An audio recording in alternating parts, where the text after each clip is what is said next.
সকাল সকাল মেয়েদের টিফিন বানাতে চলে এসেছি। ফুলকপি বিনসের তরকারি করব, টমেটো আদা জিরা বেটে দিয়ে দিয়েছি, হয়ে গেছে। গ্যাস সব বন্ধ করে দিয়েছি। ধনেপাতা ভুলে গেলাম, তো মেয়ে এসে বলছে মা ধনেপাতা দাওনি, আমি বলছি না দিইনি। এবারে টিফিন এই যে রুটি বানিয়ে নিয়েছি, ওরা তেলের রুটিটা কম নিয়ে যায়। এই যে আমি সব ফয়েল পেপারে খাবার নিয়ে নিয়েছে, রুটিটাকে আগেই ফোল্ড করে দিয়েছি, টিফিন বক্সে রেডি করছি। আর চাটা ফুটছে, ওদের চাটা ছেঁকে দেবো, ওরা একটা রুটি বা বিস্কিট দিয়ে খেয়ে নেবে। আর এদিকে দেখো সবাই রেডি হয়ে গেছে, দুই মেয়ে রেডি হয়ে গেছে, আর বাবা উঠে পড়েই জ্বালানো শুরু করেছে। ওকে সকালবেলা খুব কম ডাকি, তো ওকে না পাগুলো ব্যথা যন্ত্রণা করে, সারা দিন উপর নিচ করে, তো ওই জন্য ডাকিনি। দিয়ে আমার ছোটো মেয়ের পিছনে পড়েছে বড় মেয়ে। আজকের আমি নিয়ে যাবো ছাড়তে ওদের, তো আমি বেরোলে তাড়াতাড়ি করে বেরোই। এবার সব রেডি হয়ে গেছে। আমি জানি তাই। সুপ্রভাত বন্ধুরা, সকাল সকাল আবার একটা নতুন ব্লগ নিয়ে হাজির হয়ে গেছি। আমি কিন্তু রেডি হয়ে গেছিলাম মেয়েদের নিয়ে যাব বলে।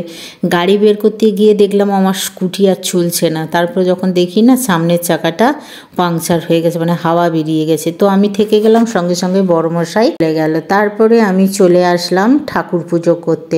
মনটা ভালো থাকলো না। আজকে অনেক কিছু প্ল্যান ছিল, মেয়েদের স্কুলে দিয়ে তারপরে কিছু বাজার করে এসে আজকে আলাদা কিছু রান্নার ইচ্ছা ছিল, তো সবটাই চলে গেল। বড়মশাই গেছে ওদের নিয়ে, তো আমি বললাম চলো তাহলে। আমি স্নান তো হয়েই গেছে, বড়মশাই ফলও তুলে দিয়েছিল, তো আমি তাই ঠাকুর পুজোটা করে নিলাম। বড়মশাই চলে এসছে, এবারে আমি আর আমার বড়মশাইয়ের জন্য টিফিনটা রেডি করে নিলাম। তো চা গরম করে নিয়েছি, সকালেই তো চা হয়ে যায়, দিয়ে দুজন খেয়ে নেব। পরে দুপুরে রান্নাবান্না করতে চলে এসেছি। আমার ওই ফুলকপির ডাঁটা দিয়ে আজকে একটু চচ্চড়ি করলাম। প্রত্যেক দিন ভাজা খাচ্ছি, আজকের একটু ডাঁটা দিয়ে চচ্চড়ি। এটা বড়ি থাকলে কিন্তু জমে যেত। আমি আর বড়মশাই খাবো, বাচ্চাগুলো কেউ খাবে না। সাথে কাঁচা টমাটম দিয়েছি, আলাদাভাবে কাঁচা টমাটমটা রান্না হলো না এবছর, এই চচ্চড়িতে দিয়েই হলো। আর একটু নিরামিষ টক বানাচ্ছি। আমার দুটো হলেই হবে, এই চচ্চড়ি আর একটু সবজি দিয়ে কালো তেঁতুলের টক করব। শীতের সময় হোক গরম হোক, আমরা মেদিনীপুরের জিনিস তো, মাল তো আমরা একটু টক খেতে খুব ভালোবাসি। আর এই যে তেঁতুলেরটা ভিজিয়ে রেখেছি, একটু মিষ্টি কুমড়ো ভেন্ডি দুটো ফুলকপি কেটে দিয়েছি, আলু দিলাম না, যদি একটু বড়মশাই খায়। এবার তেঁতুলের জলটা ঢেলে ভালো করে টকবক করে ফুটে উঠলে আর দুটো না কাঁচা টমেটো দিয়েছি, বেশ ভালো লাগবে, টক টক মিষ্টি মিষ্টি। আজকের একটু মিষ্টি দিয়ে বানাবো। এরপরে দেখো টকটা ফুটতে ফুটতে আজকে বড়মশাই স্কুল থেকে আসার সময় চিকেন নিয়ে আসলো, তো কাঁচা পেঁয়াজ কাঁচা টমেটো কাঁচা লঙ্কা জিরে গরম মশলা দিয়ে পেস্ট করে চিকেনের মধ্যে সব ঢেলে দিলাম। মশলার সাথেই গুলিয়ে আজকের আমি রান্না করব। আজকে আলাদাভাবে মশলাটা কষবো না, সবসময় তো মশলা কষে খাই আজকে। আর রেডিমেড আদা রসুনের পেস্টটা দিয়ে দিলাম, কারণ পেঁয়াজ রসুনটা কম খাওয়া হয়, তো রসুন নিয়ে আসলে নষ্ট হয়ে যায়। এবারে কড়াইতে আমি তেল দিয়ে এই যে ফোড়নটা দিয়ে দিলাম, গরম মশলা লবণ হলুদ তেজপাতা শুকনো লঙ্কা একটু জিরে ফোড়ন দিয়ে এটা চটচট করে ফাটলেই সঙ্গে সঙ্গে চিকেনটা ঢেলে দেবো। একদম শটাশট রান্না করব, ভালো লাগে না, ননভেজ বানাতে ইচ্ছে করে না, কিন্তু কি করব বলো তো, বাচ্চাগুলো তো খেতে চায়, ওদের তো প্রাণ চায়। আমার প্রাণ না চাইলে তো ক্ষতি কী হলো, কিন্তু বাচ্চাদের প্রাণে তো সবসময় মাছ মাংসই ত্রাহিমাং করে না, যে একটু মাছ খাই মাংস খাই। ছোটো মেয়েটা যেমন একটু মাছ খেতে ভালোবাসে, বড় মেয়েটা একটু মাংস খেতে ভালোবাসে, বড়মশাইও মাছ খেতে ভালোবাসে। আর দেখলে তোমাদের সাথে কথা বলতে বলতে একদম লাল লাল ধোঁয়া ওঠা চিকেনের ঝোল একদম রেডি হয়ে গেছে। আলু ছাড়া কিন্তু আমাদের বাড়িতে রান্নাবান্না হয়। দীর্ঘ সময়ের পরে মেয়ে বাড়ি চলে এসে, এখন 3:15 বাজে, আর বড় মেয়ের একটা ব্লাউজ অনলাইন এসছে। দেখো বাবা নিয়ে আসলো স্কুল থেকে, এসেই মেয়ের সাথে জ্বালাতন শুরু করে দিয়েছে। এরপরে মেয়ে ফ্রেশ হয়ে আসার পরে মেয়ে আর মেয়ের বাবাকে খেতে দিলাম। এই যে ডাঁটা চচ্চড়ি দিলাম, ধোঁয়া উঠো চিকেনের ঝোল, স্যালাড, দুটো লঙ্কা দিয়ে দিলাম। এরপরে ওদের খাওয়া দাওয়ার পরে সমস্ত থালা বাসনগুলো ধুলাম, কেন মাছ মাংস খেলে না আগে আমি ফ্রেশ হয়ে তারপরে নিজের খাবারটা বের করি। চলো আগে থালা বাসনগুলো ধুয়ে নিই, তারপরে আমার খাওয়া দাওয়া রেডি করব। এই যে এক বাটি ডাঁটা চচ্চড়ি, এক বাটি টক নিয়েছি, একটু শশা নিয়েছি, এই দিয়ে আজকের আমি দুপুরে জমিয়ে খাওয়া দাওয়া খাবো। খেলে না জাহানটা আড্ডাই করে, অনেকটা খাওয়া হয়ে যায়, জল ফল খেলে পেট ফাটো হয়ে যায়। পরে দেখো আমি সব কাজ কমপ্লিট করে জামা কাপড় ভাঁজ করতে চলে আসলাম। মশাই রোদ থেকে তুলে নিয়ে রুমের মধ্যে ফেলে গেছে, বলে জামা কাপড়গুলো ভাঁজ করা চাই কিন্তু আজকে, না হলে তোমায় দেখে নেবো। ওরে ভাই কি ধমকানাচ্ছে আমাকে, সারাদিন যত কাজ করি তবুও প্রশংসাই পেলাম না, সারাক্ষণ শুধু ধমকাচ্ছে আর ধমকাচ্ছে। আগে বলছো তুমি ভালো ছিলে, এখন সারাক্ষণ ফোন নিয়ে পড়ে থাকো। হ্যাঁ গো, আমরা যদি শুধু ফোন নিয়ে পড়ি বাড়ির কাজগুলো কে করে? চলো 5টা বেজে গেছে, শুভ সন্ধ্যা, রাধে রাধে। জয় নিতাই। এবার যাব সন্ধ্যা দিতে। আর দিন জুতা সেলাই থেকে চণ্ডীপাঠ আমাকে করতে হয়, মাঝে মাঝে একটু বড়মশাই হেল্প করে দেয়। সন্ধ্যা দিতে 11 দিন বললে এবার আমি মেয়েদেরকে সন্ধ্যা দিতে হয়। কোথাও লেখা আছে যে মেয়েদেরকে সন্ধ্যা দিতে হয়? মেয়েরা সন্ধ্যা দেবে। চলো সন্ধ্যাটা দিতে হবে, কারণ আবার মশাই যাবে বড় মেয়েকে আনতে একাডেমিতে, বড় মেয়ে আসবে, তার জন্য আবার টিফিন বানাতে হবে, রুটি তরকারি করবে, মানে রুটি মাংসই খাবে, আর ভাত তো খাবে না, রুটি মাংস খাবে। চলো বেশি বক বক না করে সন্ধ্যা দিতে যাই। বড় মশাই যদি কিছু বাইরে থেকে কিছু নিয়ে আসে সন্ধ্যার সময়, আবার কিছু খাওয়া দাওয়া হবে। চিকেন আছে, নাও নিয়ে আসতে পারে, কি জানি, বলবো দেখি।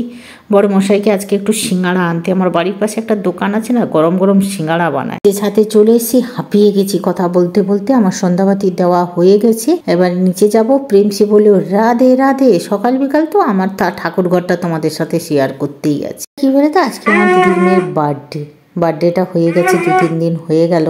তো ভিডিওটা পাঠিয়েছিল, দেওয়া হচ্ছিল না। তো এখন আমার দিদির মেয়েকে মা হচ্ছে চন্দনের ফোঁটা দিয়ে আরতি করে তাকে হ্যাপি বার্থডে করেছে। আর আমার দাদার মেয়ে পু পু করে শাঁখ বাজাচ্ছে। দেখো, বাড়ির সবচেয়ে ক্ষুদে বাবুটি এখন তার দিদিকে বরণ করে নিচ্ছে, আশীর্বাদ করে দিচ্ছে। তার মা বলে দিচ্ছে, একটু প্রদীপের তাপ দিয়ে সেকে ধাক্কা মাক্কা মেরে তাকে তাপ দিচ্ছে।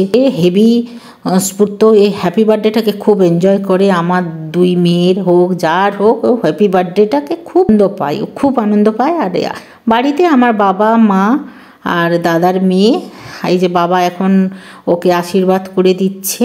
মা, বাবা, দাদার মেয়ে, বৌমণি, দিদির মেয়ে, দিদির ছেলে আর দিদির মেয়ের খুদে স্টুডেন্টগুলোকে নিয়ে বার্থডে সেলিব্রেশন হচ্ছে। তার টিউশনের সব ছেলে মেয়েদের নিয়েই বার্থডে সেলিব্রেশনটা হয়। এই যে আমাদের হিটলার বাবু বসে আছে, মানে আমার বৌমণি বসে আছে চেয়ারে। যত ঠান্ডা ওকেই লেগে গেছে। তার শাশুড়ি দেখো বিনা চাদর, শ্বশুর বৌমাকে বেশি ঠান্ডা, আমার বাবাকে বা একটু বেশি ঠান্ডা লাগে, গরমের সময়ও ফ্যান চালাবে না। এই যে খুদে সব বাচ্চারা বসে আছে, সব দিদির কেক কাটা হবে। এইবারে সবচেয়ে আমার দিদির ছেলে বলল সবচেয়ে সেলিব্রিটি লোক এসছে, এবারে তাকে বরণ করছে, চন্দন দিচ্ছে, একদম তাকে আশীর্বাদ করছে। তোমার সুন্দর করে একটা বর হোক, সুন্দর করে একটা শ্বশুরবাড়ি হোক, যে তোমাকে আদর করবে, যত্ন করবে। এসে হাত জোড়ে করছে, বাবা এত বড় আশীর্বাদ আমার দরকার নেই, আমার শ্বশুরঘর দরকার নেই, আমার বরের দরকার নেই। এ বলছে কেন করবো না, এইটাই দরকার। বিয়ে করো, সুন্দর করে জামাই ঘর করো। মামি শাশুড়ি যাবে জামাইয়ের সাথে লাইন মারতে, এই জন্য অপেক্ষা করছে। সুন্দর করে জামাই আসলে মামি নেবে তাকে। না, আমিও মজা করলাম, আমার বৌমণি হয়তো মজা করলাম। এবার সে হাসছে, দেখো তাকে আমার দেখো সে প্রণাম করছে, বলছে মনে করিয়ে দিল, এই ভুলে গেলি কেন আমাকে প্রণাম করে রে। ও বলছে যে আমার ভাই ফোঁটা হয় তো, ভাই ভাতৃদ্বিতীয়াতে তার দাদাদেরকে প্রণাম করে, তো তাই মিষ্টিটা খাইয়ে দিল।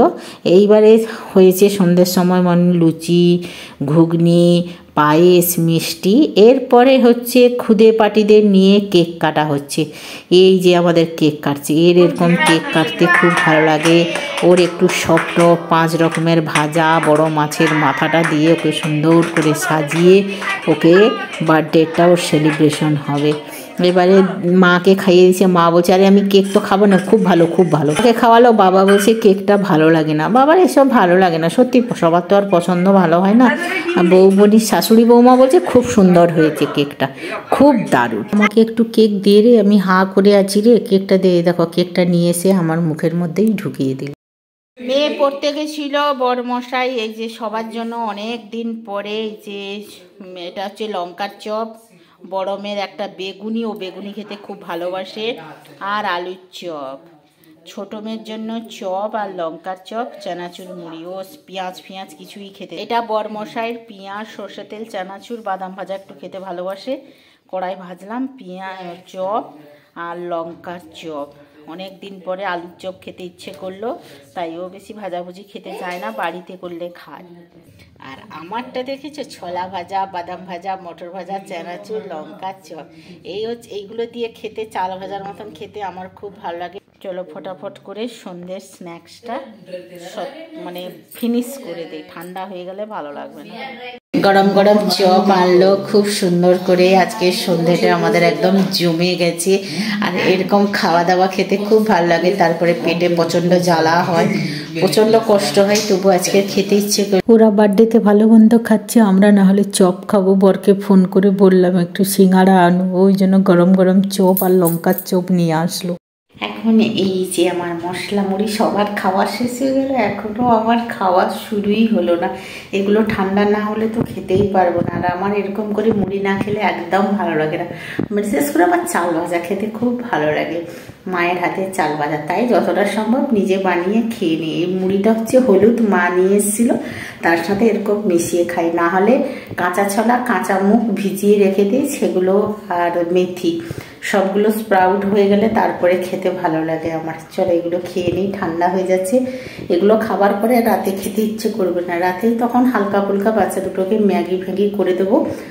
বর মশাই যদি খেতে চায় তাহলে ওকে ভেজিটেবল দিয়ে ওটস বানিয়ে দেবো, তখন আমি আর বর মশাই ওটস খেয়ে নেবো, বাচ্চা দুটোকে ম্যাগি দিয়ে দেবো।